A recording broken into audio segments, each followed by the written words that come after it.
Hi, I'm Jess Finster, Community Director at Bethesda, and I'm here today at Bethesda Game Studios to talk to you all about the next update coming to Starfield.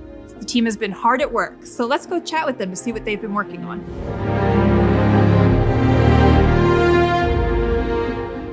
So with Update 4 on the horizon, what are some of the new features that players have to look forward to?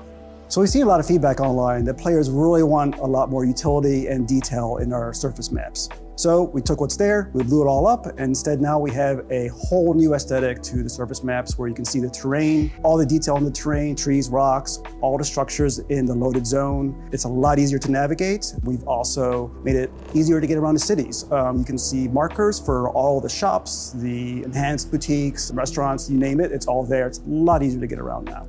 With Update 4, we're also adding a bunch of gameplay options. So for that, players can really tune their experience how they prefer. We're adjusting things like capacity of vendor credits, the actual carry weight.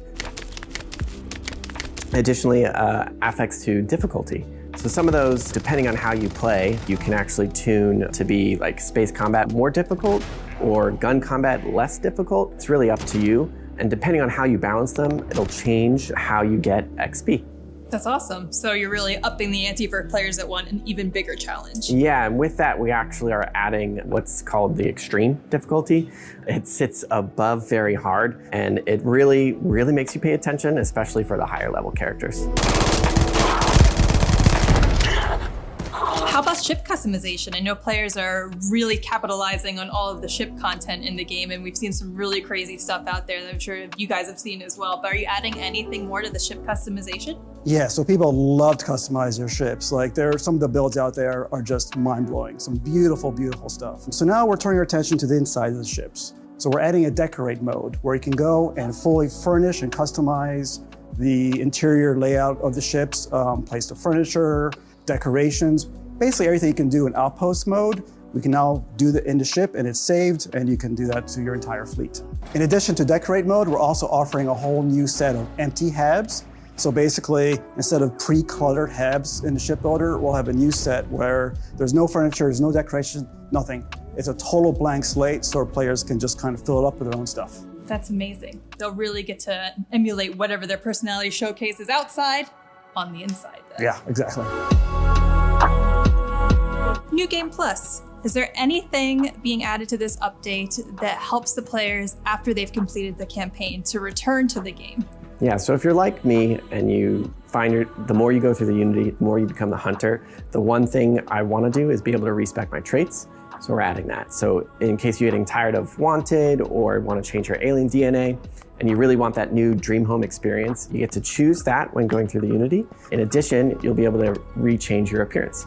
Really living that next second life, huh? Exactly. Awesome. Is there anything else that you guys want to share about this update that players have to look forward to? I mean, you've already shared a lot as it is, but... We're focusing now on our Xbox Series X players with this update. We're giving them some settings where they can help prioritize between performance or visual. If they choose to prioritize performance, the target FPS will move to 60. And for players that have TVs that support VRR, they'll be able to choose between VRR 40 or VRR 60. In addition to the new features we just talked about, there are a couple of quality of life updates that we're introducing. One of them is you can now toggle dialogue cameras off.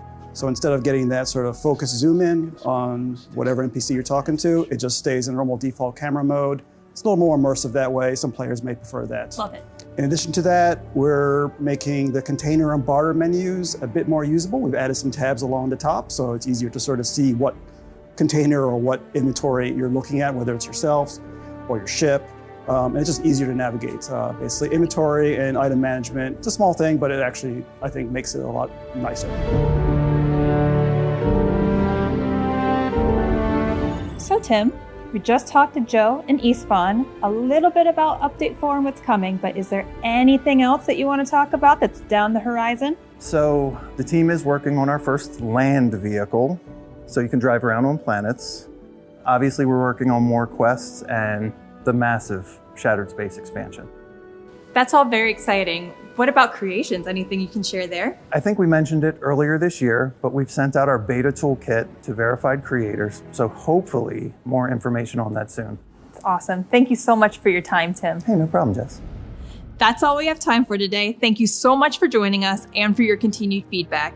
Just a reminder, the update is available on Steam Beta today and will be available on all platforms later this month. So we'll see you in the stars.